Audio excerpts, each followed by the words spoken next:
नमस्कार दोस्तों, मैं डॉक्टर अनिल कुशवाहा आज आपके लिए लेकर आए हैं बहुत बेहतरीन प्रश्न। जैसे कि आप सबको पता है कि जो पीजीटी के एग्ज़ाम हैं उनकी डेट आ चुकी है और लगभग मुझे लगता है 5 से 6 दिन बचे हुए हैं। आज 3 तारीख है और 6 दिन मान लेते हैं, 6-3-9 के हिसाब से। तो बचे हुए हैं, तो आप सबकी तैयारी बेहतर चल रही होगी। आप सब अपना 100% दे रहे होंगे और जो हमारे डॉक्टर नोट्स बायोलॉजी के मित्र हैं, मुझे पूरी आशा है कि आप सब बहुत अच्छी तरह से मेहनत कर रहे होंगे। तो वीडियो शुरू करें। कुछ महत्वपूर्ण प्रश्न लेकर आए हैं जिनको आप देखिएगा जरूर, क्योंकि एक एक प्रश्न से हम लोग कोशिश करते हैं कि आपके लगभग 10-10 प्रश्न सॉल्व हो जाए। आज मैंने प्रॉपर कोशिश की है कि क्वेश्चन जो मैंने लिया है उस क्वेश्चंस की हमने हिंदी भी उसको कन्वर्ट करके रखी है, जिससे कई सारे मित्र हैं, चूंकि एग्जाम का समय चल रहा है तो कई सारे मित्र ऐसे हैं कि हिंदी मीडियम के पढ़े हैं, अक्सर हमसे शिकायत करते हैं कि सर हिंदी में प्रश्न लेके आइए। तो मैंने कोशिश की है, क्योंकि समय बिल्कुल नजदीक है। वीडियो जरूर देखिएगा। हमसे जुड़ने के लिए आज ही डॉक्टर नोट्स बायोलॉजी ऐप को गूगल प्ले स्टोर से डाउनलोड करिएगा, क्रिएट अकाउंट करिएगा और जुड़ सकते हैं। क्वेश्चन नंबर पहले पर नजर डालते हैं और कहता है which of the following is the correct sequence of the electron transport chain in mitochondria. तो जब आप माइटोकॉन्ड्रिया पढ़ते हैं और खासकर आप जब रेस्पिरेशन पढ़ते हैं, रेस्पिरेशन का मतलब जब आप श्वसन पढ़ते हैं, श्वसन में हमें दिया रहता है ईटीसी, इलेक्ट्रॉन ट्रांसपोर्ट चेन दिया रहता है। तो उसमें कहता है कि जो इलेक्ट्रॉन ट्रांसपोर्ट चेन में जो सीक्वेंस होता है वो क्या होता है, किस सीक्वेंस से इलेक्ट्रॉन मूव करता है और लास्ट में वो जल का निर्माण करता है। तो कहता है जो कॉम्प्लेक्स फर्स्ट से सेकंड में जाता है, सेकंड से थर्ड में या फोर्थ में, या कॉम्प्लेक्स फर्स्ट थर्ड और फिफ्थ में, फोर्थ में, या एनएडीएस से कॉम्प्लेक्स फर्स्ट में जाता है और यूबी क्यूनोन की में जाता है और कॉम्प्लेक्स थर्ड में, फिर साइटोक्रोम सी में, कॉम्प्लेक्स फोर्थ में और लास्ट में जो ऑक्सीजन है, ये एक्चुअली में ये लिखा ऑक्सीजन बाहर आता है। तो ऑप्शन हमारा कौन सा सही होगा? सी। एनएडीएच से कॉम्प्लेक्स फर्स्ट में, फिर जाता है यूबी कोनोन क्यू में और फिर कॉम्प्लेक्स थर्ड। देखिएगा यहां ये जो यूबी क्यूनोन क्यू है, ये क्या करता है इसको ध्यान में रखने का। यूबी क्यूनोन जो की है क्यू है, इसका कार्य क्या है? इसका कार्य है कि जो इलेक्ट्रॉन है, तो जो हमारा कॉम्प्लेक्स फर्स्ट है और एंड सेकेंड, सॉरी ऐसे लिख दो, जो कॉम्प्लेक्स फर्स्ट है और सेकेंड से इलेक्ट्रॉन थर्ड में ले जाता है। ध्यान में रखना, कॉम्प्लेक्स फर्स्ट और सेकेंड से इलेक्ट्रॉन सीधे थर्ड में ले जाता है। तो हमारा जो रिएक्शन होगा ये वाला सही होगा। नेक्स्ट क्वेश्चन पर चलते हैं। क्वेश्चन नंबर कह रहा है 2, कहता the torsion phenomenon which leads to asymmetry is a unique characteristic of which class। इसमें क्लास दी है और ये सारी की सारी जो क्लास हैं वो मोलस्का की है। किसकी है? मोलस्का की सारी की सारी क्लास है।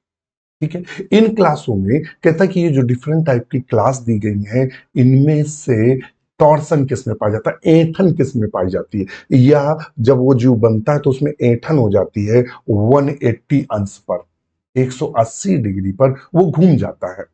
तो ये कहता है किस में पाया जाता है, तो पहले बोलता है प्लैकोपोडा।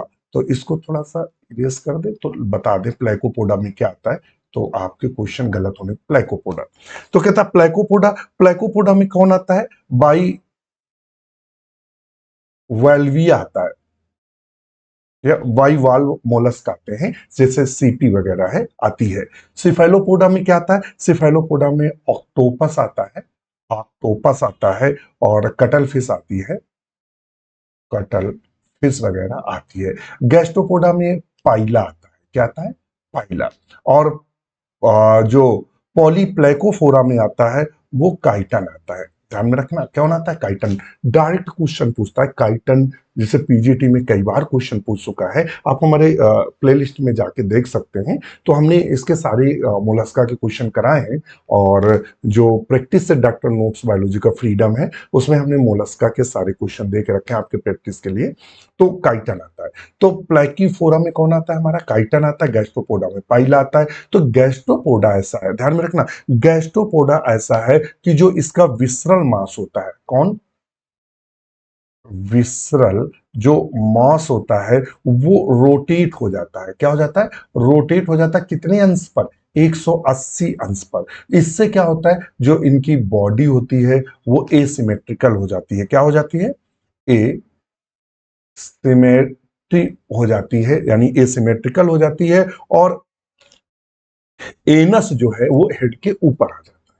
ठीक है, तो ये कंडीशन किसमें देखने को मिले, गैस्ट्रोपोडा। तो ये जो प्लाइको प्लैकीपोडा है और सिफेलोपोडा है और हमारा गैस्ट्रोपोडा है और पॉलीप्लाइकोफोरा, ये जितने भी हैं ये सब मोलस्का संघ के, ये फाइलम मोलस्का की ही क्लास है।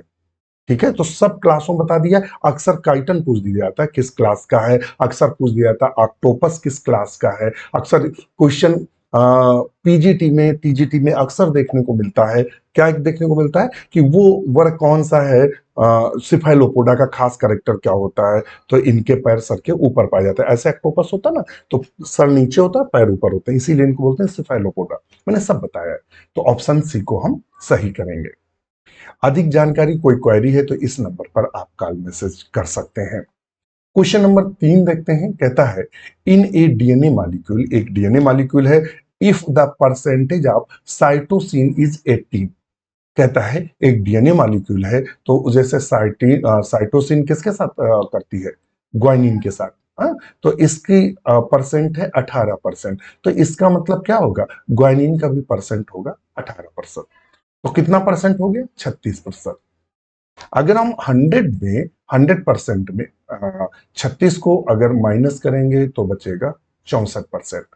अब वो पूछ रहा है what will be the percentage of adenine. तो हमारा एडनिन और किससे जुड़ता है, थाइमिन के साथ, एडनिन थाइमिन। तो एडनिन और थाइमिन 64% में आएंगे। तो अगर हम 64 का आधा कर दे, इसका आधा कर दे,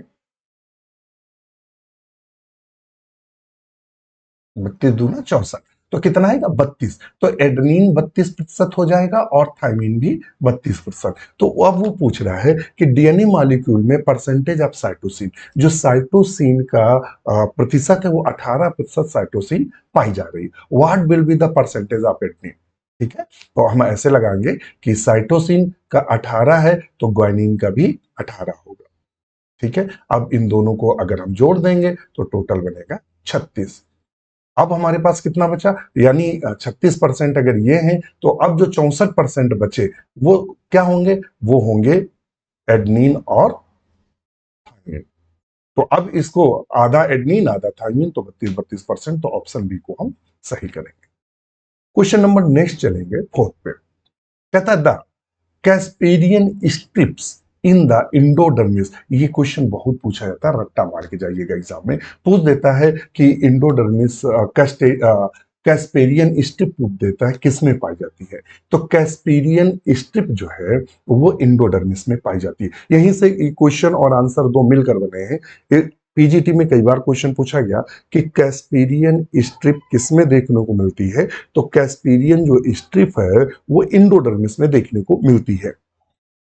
of root are made of which impermeable material. Actually में जिसमें कैस्पेरियन स्ट्रिप पाई जाती है तो उससे पानी छड़कर अंदर नहीं जाता है। तो उसमें कहता है ऐसा कौन सा मटेरियल है या जड़ों के इंडोडर्मिस में कैस्पेरियन पट्टियां किस अभेद्य पदार्थ से बनी होती हैं। तो वो है हमारा सुबेरिन।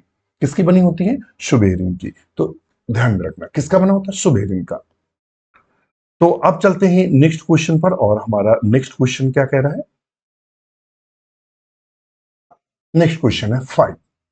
कहता which of the following is an example of amentum या कैटकिन इन्फ्लोरेसेंस। कैटकिन इन्फ्लोरेसेंस या कैटकिन जो पुष्प क्रम है वो प्राय किस में देखने को मिलता है, कौन सा पुष्प क्रम, कैटकिन पुष्पक्रम। देखिएगा बहुत सारे पुष्पक्रम है, मैं बता दूं आपको एग्जाम देने से पहले जो स्पेशल इन्फ्लोरेसेंस है, स्पेशल इन्फ्लोरेसेंस है यानी विशेष पुष्पक्रम है, पढ़ के जाना है।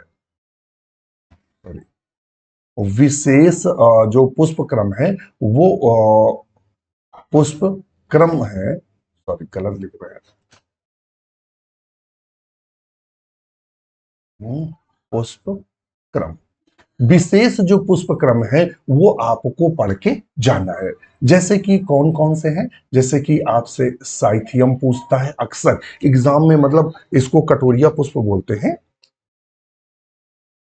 इसको कटोरिया पुष्प के नाम से जानते हैं, जो कि यूफॉर्बिएसी में पाया जाता है। इसी तरह आपको वर्टिसिलेस्टर इन्फ्लोरेसेंस पूछा गया था पीजीटी 2021 में, डाइसाइन और वर्टिसिलेस्टर से पूछा गया था किसमें पाया जाता है। हाँ? तो वर्टिसिलेस्टर पुष्पक्रम और एक कैपिटुलम पुष्पक्रम और एक हाइपेंथोडियम, ये जो पुष्पक्रम है अक्सर एग्जाम में एक क्वेश्चन यहां से देता है। तो जब भी एग्जाम में जाइएगा इन पुष्पक्रमों को पढ़ के जाइएगा, ठीक है। एग्जाम्पल पढ़ के जाइएगा, ये नहीं पूछता है कि, एक पूछ देता है किस फैमिली में पाई जाती है या प्लांट का नाम दिया रहेगा, ठीक है। तो वो अच्छा, कैटकिन जो इन्फ्लोरेसेंस है वो किसमें देखने को मिलता है, तो मालवेरी या जिसे हम सहतूत के नाम से जानते हैं, मालवेरी या मोरस में हमें देखने को मिलता है। कौन सा, कैटकिन इन्फ्लोरेसेंस या एमेंटम जो पुष्पक्रम है वो किसमें देखने को मिलता है, तो हमें मालवेरी में देखने को मिलता है। इसके अलावा अगर ब्रेसिका की बात करें, ब्रेसिका में जैसे कि सरसों आदि है, तो इसमें कोरियम रेसिमोस पुष्पक्रम देखने को मिलता है। कोरिएंड्रम धनिया की बात करें, कोरिएंडर मतलब क्या होता है, धनिया, धनिया में अंबल देखने को मिलता है, तो कंपाउंड अंबल देखने को मिलता है। ये भी ध्यान में रखना। अब पूछ देता अम्बल पुष्पक्रम किसका लक्षण है, अम्बलीफेरी का। फाइकस में अगर पूछ करें, फाइकस, फाइकस में अगर देखें तो हाइपेंथोडियम, हाइपेंथोडियम पुष्पक्रम देखने को मिलता है। यानी गूलर आदि जो है, गुलरी, गूलर जानते हैं लोगों, आप लोगों ने खाए होंगे, बहुत लोग ऐसे होंगे कि शहर से अगर पले बड़े होंगे तो नहीं खाया होगा, मगर गूलर होता है। तो उसका जो पुष्पक्रम होता है, तो इस तरह का हाइपेंथोडियम अगर देखा होगा, ये ये ऐसे होता है, और उसके पुष्प जो होते हैं उसी गूलर के अंदर होते हैं। जब आप फोड़ोगे तो देखना इस तरह के उसके मेल और फीमेल पुष्पक्रम पाए जाते हैं। यहाँ छेद होता है, जो इंसेक्ट होते हैं रहते हैं जो कि कीट परागण करते हैं, ठीक है, गूलर में। इस प्रकार के पुष्पक्रम को हाइपेंथोडियम कहते हैं। इसका जो थैलमस होता है वो बढ़कर पूरे पुष्प फूल को बंद कर लेता है, ठीक है, समझ में आ गया।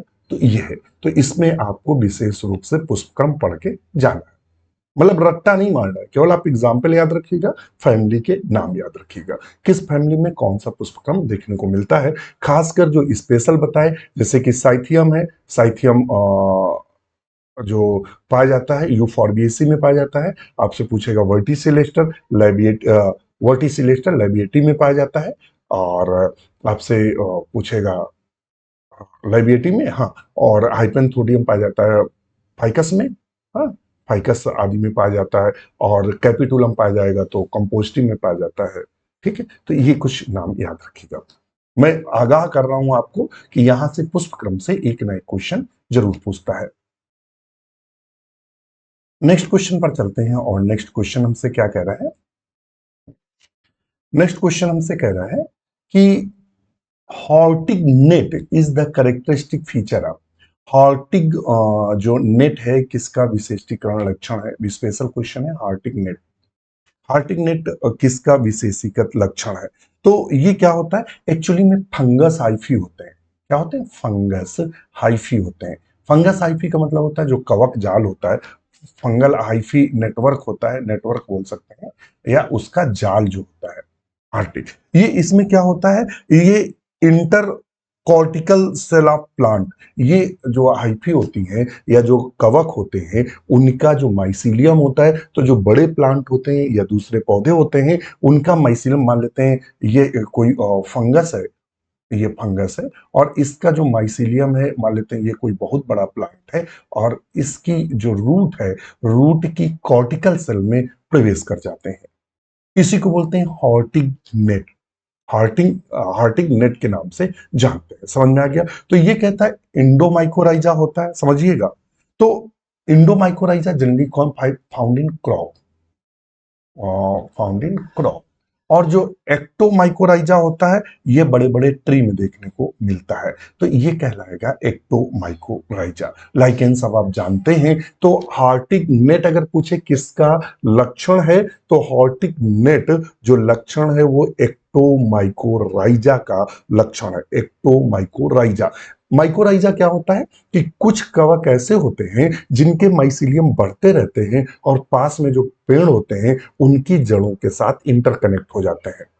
ये करते क्या है, ये मिट्टी से जो पोटेशियम है और मिनरल्स हैं उनको लेकर पौधों को देते हैं, उसके बदले में पौधे इनको भोजन आदि देते हैं। तो दोनों एक सिम्बियोटिक कंडीशन बनाते हैं। लाइकेन क्या है? लाइकेन आप सब जानते हैं। लाइकेन पिछली बार पीजीटी में, मैं बता दूं, लाइकेन से पिछली बार पीजीटी में 4 क्वेश्चन सिर्फ और सिर्फ लाइकेन से पूछे थे। हम लोग खुद शॉक्ड थे कि मतलब 2021 के पीजीटी में 4 क्वेश्चन लाइकेन से। और लाइकेन मैंने क्लास ली है तो सिंगल क्लास में शायद लाइकेन खत्म है, एक क्लास में, यानी 5-6 पेज का मैटर है उसका।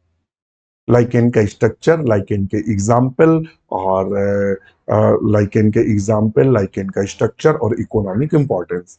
ठीक है, यही 2-3 पॉइंट्स रहते हैं जो है जहां से क्वेश्चन पूछा था। तो लगभग 4 क्वेश्चन होता है। लाइकेन क्या होता है? एल्गी और फंगस का कंपोजिशन होता है जो सिम्बियोटिक कंडीशन है। वैम क्या होता है? वैम एक्चुअली में इसको बोलते हैं, कभी कभी फुल फॉर्म पूछ देता है, वैसी कुलर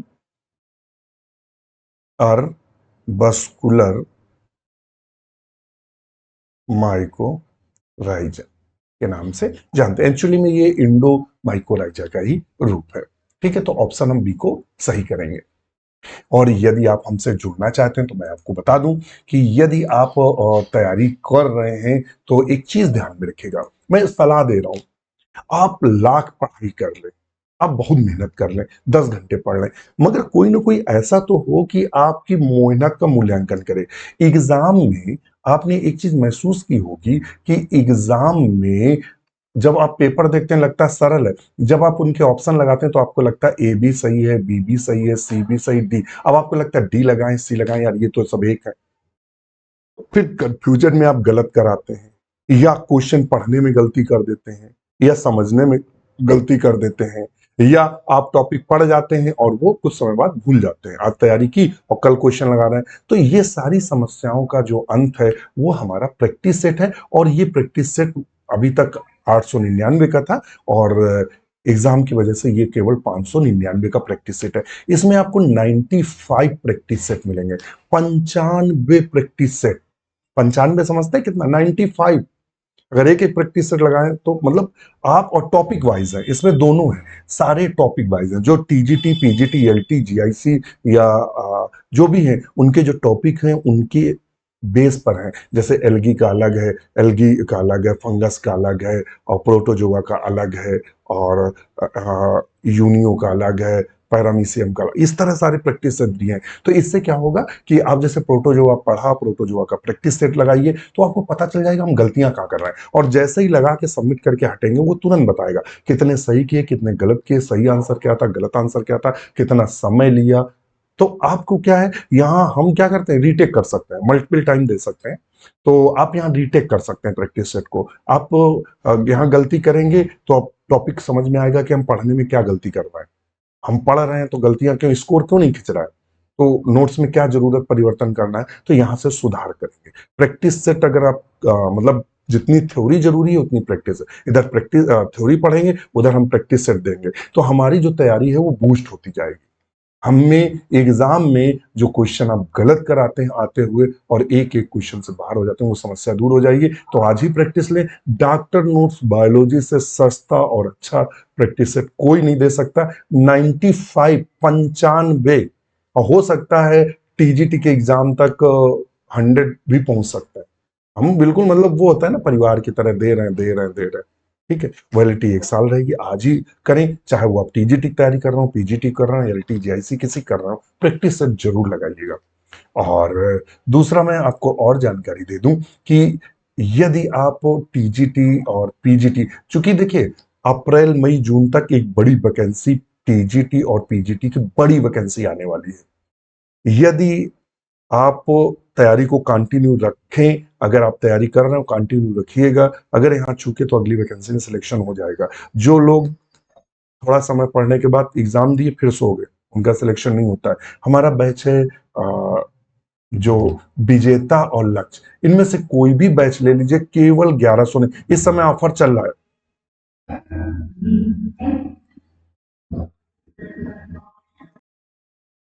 इनमें से कोई 1199 का है, अभी परचेस कर लीजिए, क्योंकि इसके रेट बढ़ने ही हैं, एग्जाम की वजह से लो करके रखे गए हैं और इसके रेट बढ़ेंगे। और मैं इसमें बता दूं, सारी की सारी थ्योरी क्लास, सारी की सारी एमसी क्लास, सारे सारे ओल्ड सॉल्व क्वेश्चन पेपर और सारे के सारे कम से कम 1500 पीडीएफ की लाइब्रेरी, सब कुछ फ्री ऑफ कास्ट है। इस बैच को लेते हैं, वैलिडिटी 1 साल रहेगी। अधिक जानकारी के लिए कॉल मैसेज कर सकते हैं। डॉक्टर नोट्स बायोलॉजी के 300 प्लस मित्र हैं जो अब तक टीजीटी पीजीटी ईएलटी जीआईसी आदि में सिलेक्ट हैं। ठीक है, तो आज ही जुड़ें और अधिक जानकारी के लिए कॉल मैसेज करें। चलते हैं अपने टॉपिक पर। क्वेश्चन नंबर 7 कहता है, the formal start of the बल force law in embryology is related to. भ्रूण विज्ञान में बलफोर नियम एक नियम है जिसे हम बालफोर नियम के नाम से जानते हैं। औपचारिक औपचारिक प्रारंभ किससे संबंधित है? अब ये समझ लो, ये पूछ रहा है कि जो बलफोर नियम है वो किससे संबंधित है, भ्रूण विज्ञान में किससे संबंधित है? कहता है rate of cleavage and amount of योग या फॉर्मेशन ऑफ जर्म लेयर। अब जर्म लेयर तो जानते ही हैं कि जो एम्ब्रियो होता है, भ्रूण होता है, तो उससे जनरली 3 जर्म लेयर बनती हैं, एक्टो और मीजो और इंडो, यही बनती है ना जर्म लेयर। या गैस्ट्रुलेशन मूवमेंट या नेरुलेशन किससे? तो ये है रेट क्लीवेज अमाउंट एंड योग से। किससे संबंधित है? इससे। इसका कहना है कि स्पीड, जो क्लीवेज होता है, जो क्लीवेज होता है वो योग की मात्रा पर निर्भर करता है। यदि योग की मात्रा हाई है तो जो क्लीवेज है, सॉरी, जो क्लीवेज है वो स्लो होगा, धीरे धीरे होगा। और यदि योग की मात्रा कम है, यानी अगर इसकी मात्रा, योग की मात्रा कम है, तो क्लीवेज फास्ट होगा, तेज होगा। ठीक है, यही नियम कौन बताता है? बल फोर्स लॉ बताता है। तो rate of cleavage and amount of योग पर निर्भर करता है। यदि पीतक की मात्रा अंडे में ज्यादा होगी तो जो विभाजन है वो धीरे होगा, स्लो होगा। और यदि योग की मात्रा कम है और तो अंडे में विभाजन जो है भ्रूण में वो तेजी से होगा। ये कहता है, समझ में आ गया? फिर कहता है, which specific enzyme responsible for the charging of amino acylation of tRNA. TRNA charging में अमीनो स्टिलाइजेशन के लिए कौन सा विशिष्ट एंजाइम उत्तरदायी? और ये कंडीशन कहां होती है? तो जब हम पढ़ते हैं प्रोटीन सिंथेसिस, क्या पढ़ते हैं?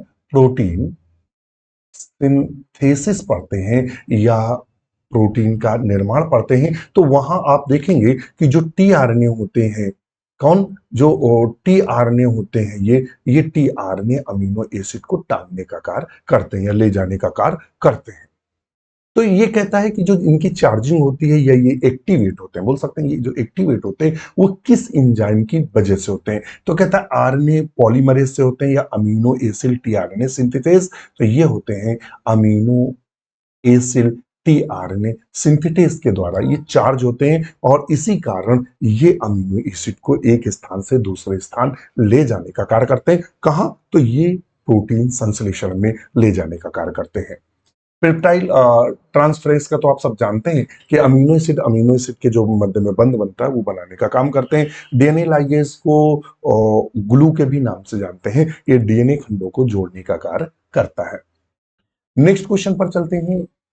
9, इन मार्केंसिया गेमा कप आर फाउंड ऑन। यहां क्वेश्चन घूमा हुआ है। आप सब जानते हैं कि मार्केंसिया में गेमा कप पाए जाते हैं, तो जनरली क्वेश्चन पूछ देता है गेमा फाउंड इन विच ब्रायोफाइट्स। गेमा कप जो है वो किस ब्रायोफाइट में पाए जाते हैं? और हमने ये मल्टीपल टाइम क्वेश्चन कराया है, मगर इस बार क्वेश्चन की प्रकृति बदली गई है। हमने पूछा किस सरफेस पर पाया जाता है, ये इस तरह से अगर आप देखेंगे तो ये गेमा कफ होता है और यहाँ ये इस तरह से हमें गेमा, जो गेमी होते हैं, ये देखने को ये मिलते हैं। तो इसे बोलते हैं गेमा कप। तो कहता है गेमा कप जो मार्केंसिया होता है, तो अगर मार्केंसिया का हम चित्र बनाएंगे तो मार्केंसिया का चित्र जो है वो हम इस तरह से बना सकते हैं। ये इसके स्केल होते हैं ये, और नीचे राइजॉइड्स होते हैं। ठीक है, तो कहता है कहां पाए जाते हैं, तो ये जो पाए जाते हैं ये वेंट्रल सरफेस है। ये क्या है? वेंट्रल सरफेस है। ध्यान में रखिए कौन सी? वेंट्रल। और वेंट्रल सरफेस मिट्टी से चिपकी रहती है। जैसे ये मान लेते हैं ये हमारा डोर्सल सरफेस है, ये वेंट्रल। तो वेंट्रल सरफेस क्या होता है? मिट्टी से चिपकता है। जहां स्केल और राइजॉइड, ऊपर का जो भाग है जिसे हम डोर्सल सरफेस कहते हैं या ऊपरी सतह कहते हैं, उसमें गेमा कप पाए जाते हैं। तो ऑप्शन लगाएंगे dorsal surface of thallus.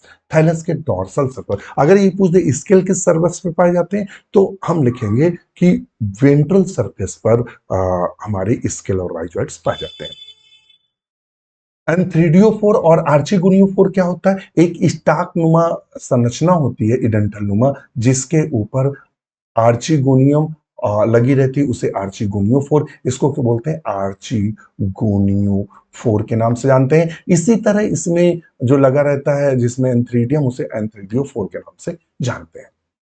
Question number 10 कहता है which toxin is produced by the Clostridium botulinum that cause the fatal food poisoning. Actually Clostridium जो बोटुलिनम होता है, ये बोटुलिज्म कॉज करता है, यानी ये जहर एक टॉक्सिन उत्पन्न करता है, जिससे क्या होता है कि पैरालिसिस हो जाती है, या अगर इलाज ना मिले तो व्यक्ति पैरालिसिस हो जाती है। तो कहता है इसका जो पॉइजन है या इसका जो फूड पॉइजनिंग है, इसमें कौन सा एरिया इफेक्टिव होता है? कहता है ये न्यूरोटॉक्सिन है, यानी ये नर्वस सिस्टम को डिस्टर्ब करता है, या इंटेरोटॉक्सिन है, साइटोटॉक्सिन। तो ये न्यूरोटॉक्सिन है, ध्यान में रखना। ये जो क्लोस्ट्रीडियम बोटुलिनम है, बैक्टीरिया है, यह बैक्टीरिया जो विष उत्पन्न करता है या जो पॉइजन उत्पन्न करता है, वो न्यूरोटॉक्सिन होता है। और इसी के कारण बॉडी में पैरालिसिस होती है। पैरालिसिस होती है, क्या होती है? इसी के कारण बॉडी में क्या होती है? तो हमारी बॉडी में इसी के कारण पैरालिसिस होती है। तो ये आप ध्यान में रखिएगा, मसल्स पैरालिसिस होती है। कौन सी पैरालिसिस? मसल्स पैरालिसिस होती है।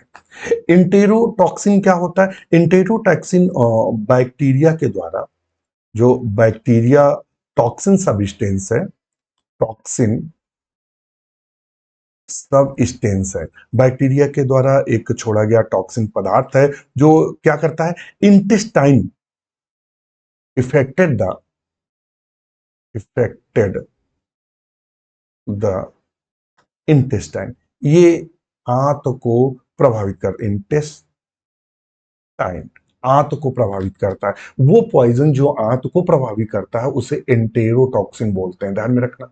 साइटोटॉक्सिन की अगर बात करें कि साइटोटॉक्सिन क्या होता है, तो वो टॉक्सिन या ऐसे जहरीले पदार्थ affected individual cell, individual cell, व्यक्तिगत कोशिकाओं को प्रभावित करते हैं साइटोटॉक्सिन।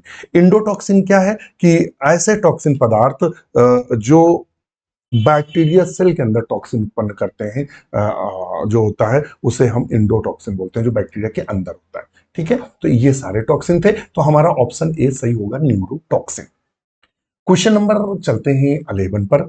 द कहता है paurometabolous type of metamorphosis found in.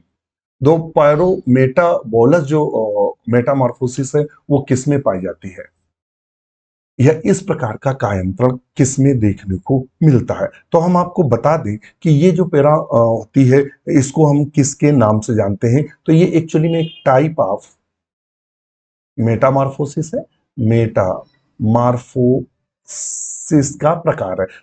Metamorphosis मतलब होता है कायांतरण, कायांतरण का प्रकार है। इसमें एक्चुअली में इनकम्प्लीट बोल सकते हैं। इसमें क्या होता है? इसमें एग और एग से डायरेक्ट लार्वा बनता है, और लार्वा नहीं नहीं, इसका इसका जो क्रम होगा, इसमें एग बनता है और एग से डायरेक्ट निम्फ निकलता है। ध्यान में रखना, डायरेक्ट निम्फ निकलता है, निम्फ और डायरेक्ट एडल्ट। यानी इस प्रकार की जो मेटामॉर्फोसिस है वो इनकम्प्लीट है, इनकम्प्लीट मेटामॉर्फोसिस है, मेटामॉर्फोसिस है, मतलब अपूर्ण है। तो अपूर्ण मेटामॉर्फोसिस किसमें देखने को मिलती है? तो ये कहता है कि जो पैरोमेटाबोलस टाइप की जो है ये देखने को मिलती है कॉकरोच में। किसमें देखने को मिलती है? कॉकरोच में देखने को मिलती है। जबकि बटरफ्लाई और हाउस फ्लाई, मॉस्किटो आदि में जो क्रम चलता है, पहले एग, फिर एग के बाद हमारा बनता है लार्वा, और लार्वा के बाद बनता है प्यूपा, और प्यूपा के बाद बनता है एडल्ट।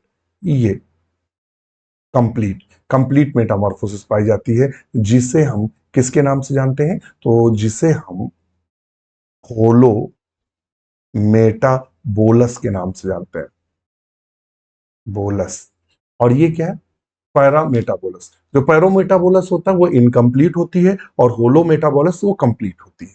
ठीक है, तो ये हम ऑप्शन बी को सही करेंगे, कॉकरोच। तो समझ गए होंगे, तो ये कॉकरोच में है। नेक्स्ट क्वेश्चन है, monadelphous stamen is the characteristic of which family? Monadelphous जो स्टैमेन होता है वो किस में देखने को मिलता है? अर्थात इसमें जो ये मान लेते हैं एक स्टैमेन है, stamen.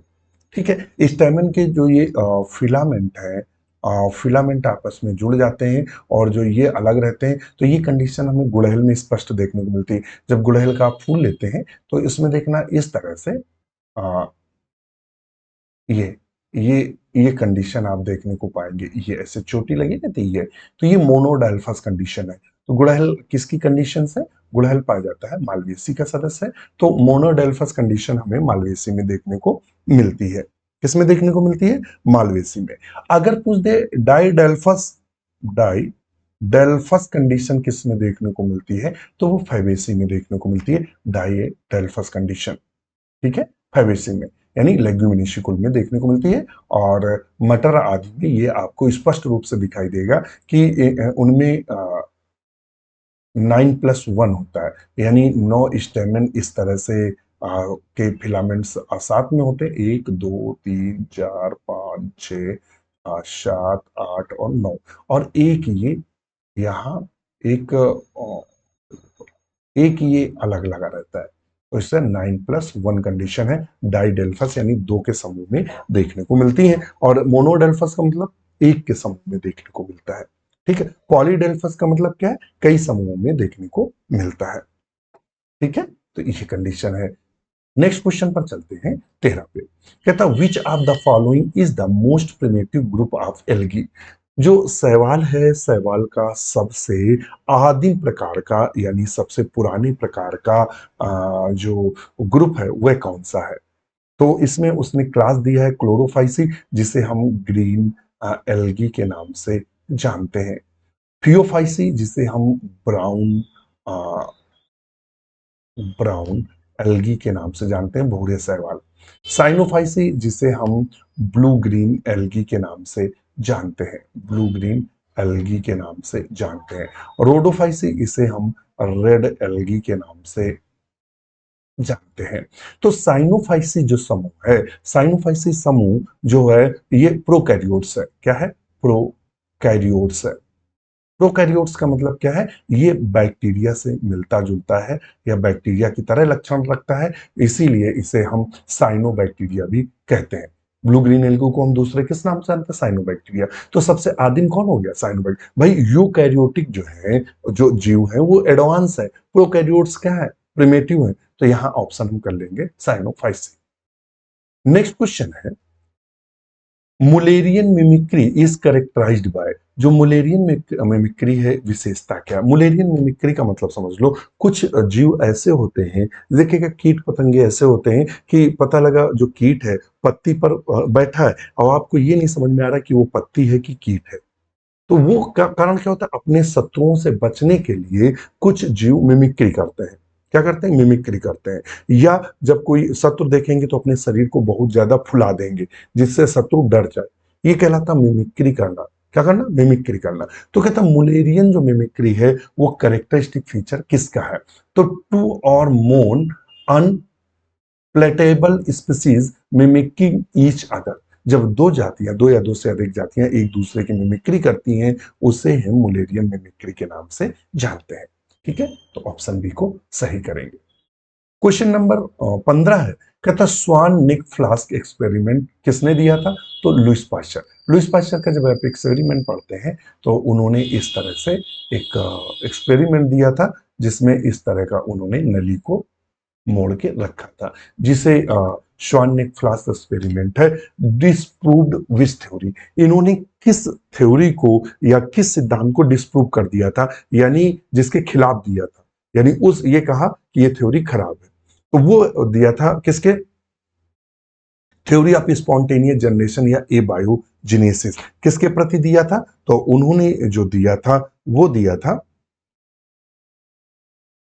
Theory of spontaneous generation या ए बायोजेनेसिस। ठीक है, इसके खिलाफ दिया था। पढ़ के जाइएगा, ये जितनी थ्योरियां हैं एग्जाम में पढ़ के जाइएगा, एक थ्योरी मिलेगी आपको। नेक्स्ट क्वेश्चन है, which hormone promote bolting in rosette plant. Bolting क्या होता है, बहुत सारे पौधे होते हैं तो वो क्या करते हैं, नाटे रह जाते हैं, तो कुछ पौधे गांठों की जगह से बढ़ जाते हैं, लंबाई बढ़ जाती है, तो कहता है इसमें वो हार्मोन्स कौन सा है जो बोल्टिंग करता है, पौधों को लंबाई में बढ़ने में मदद करता है, या जिसके प्रभाव से पौधे अत्यधिक लंबे हो जाते हैं। तो वो कौन है, तो वो है हार्मोन्स जिब्रेलिन। जिब्रेलिन ऐसा हार्मोन्स है जिसके छिड़काव से हम नाटे पौधों को लंबा कर सकते हैं। तो बोल्टिंग में कौन सा हार्मोन्स भाग लेता है, तो वो है जिब्रेलिन। ध्यान में रखना, कौन भाग लेता है, जिब्रेलिन। अगर ऑक्सिन की बात करें तो ऑक्सिन क्या करता है, ये एपिकल डोमिनेंस करता है, डोमिनेंस। ध्यान में रखना, आप लोग प्लांट हार्मोन्स पढ़ के जाइएगा, एक क्वेश्चन प्लांट हार्मोन से मिलेगा आपको, ध्यान में रखना। वो चाहे ऑक्सिन, जिब्रेलिन, साइटोकाइटिन, इथाइलिन, इनमें से एक क्वेश्चन यहां से बनता है। ये एपिकल डोमिनेंस करता है, जिब्रेलिन बॉल्टिंग का काम करता है, साइटोकाइनिन जो है प्रमोट प्रमोट सेल डिवीजन, कोष का विभाजन को प्रमोट करता है। इथाइलिन जो है वो गैसियस हार्मोन्स है, कई बार क्वेश्चन पूछा गया पीजीटी में कि ऐसा हार्मोन्स कौन सा है पौधे का जो गैस के रूप में होता है, वो होता है इथाइलिन, गैसियस हार्मोन है। और ये फ्रूट राइपिंग में भाग लेता है, फ्रूट राइपिंग में भाग लेता है, राइपनिंग में भाग लेता है, ठीक है, फलों के पकने में भाग लेता है। ठीक है, चलिए नेक्स्ट क्वेश्चन है 7, कहता है इजली लैंगरहंस, इजलेट्स ऑफ लैंगरहंस पूरा होता है, लैंगरहंस की द्वीपिकाएं, मैं क्वेश्चन करेक्ट कर रहा हूं ना, समझ पाओ, लैंगरहंस की द्वीपिकाएं किसमें पाई जाती हैं, लीवर में, स्प्लीन में, पैंक्रियाज में, पिट्यूटरी ग्लैंड। तो पैंक्रियाज अग्नाशय में लैंगरहंस की द्वीपिकाएं पाई जाती हैं, जिनमें 3 प्रकार की कोशिकाएं पाई जाती हैं, अल्फा, बीटा और डेल्टा। ये कोशिकाएं पाई जाती हैं, अल्फा, बीटा और डेल्टा। एक से निकलता है, हार्मोन्स निकलते हैं, तो बीटा से इंसुलिन निकलता है, और अल्फा से देखो कौन सा निकलता है, ग्लूकेगॉन निकलता है सर, ग्लूकेगॉन। ये शुगर लेवल को बढ़ाता है, ग्लूकेगॉन ही है ना, मैं देखो बोल रहा हूँ, अल्फा से ग्लूकेगॉन ही शायद निकलता है जो कि शुगर लेवल को इंक्रीज करता है, ग्लूकेगॉन। अब देख लीजिएगा, मैं कंफ्यूज हो गया अल्फा से, ठीक है, तो ये हार्मोन्स निकलते हैं इनसे।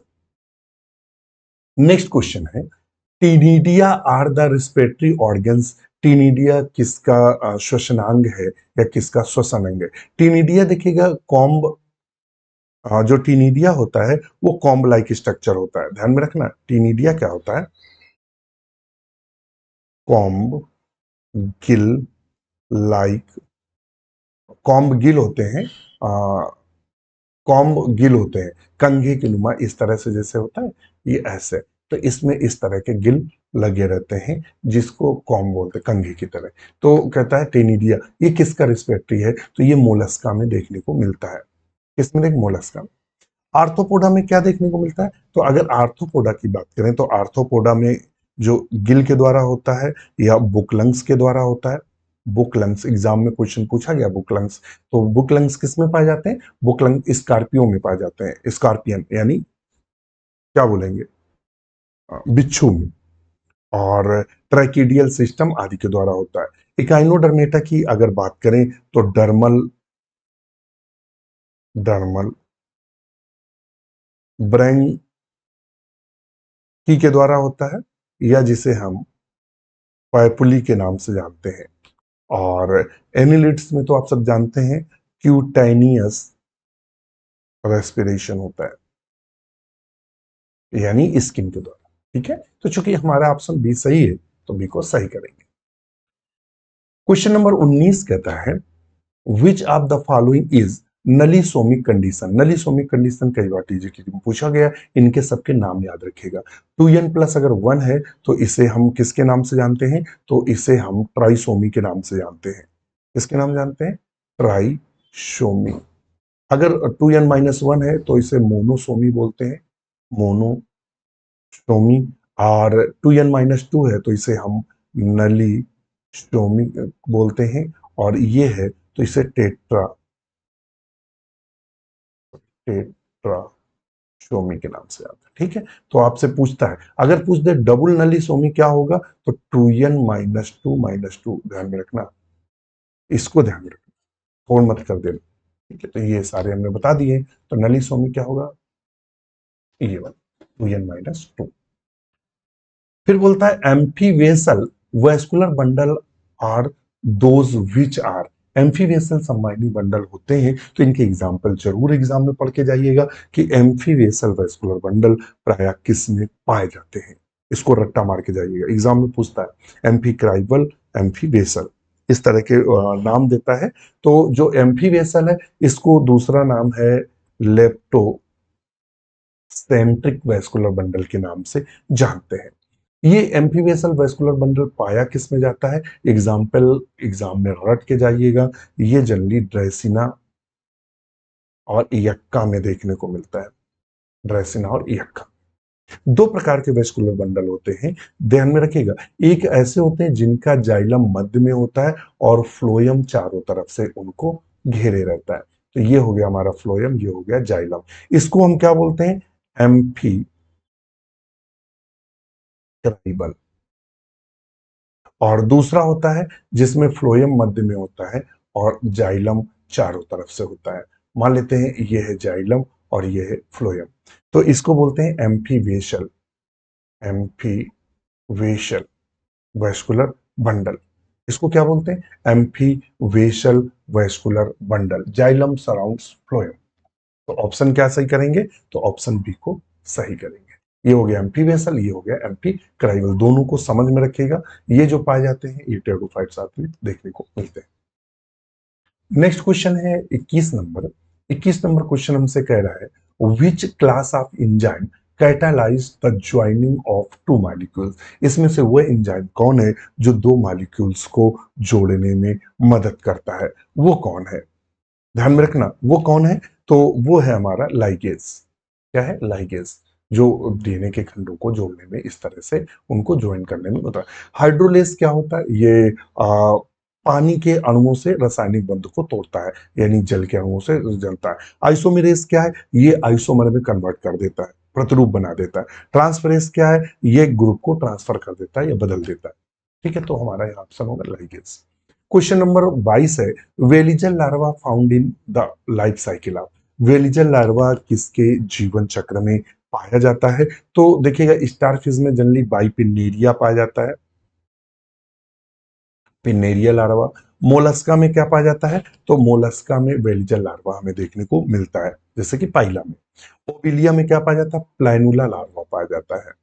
और नेरिस में ट्रोकोफोर लार्वा पाया जाता है, ट्रोकोफोर लार्वा देखने को मिलता है।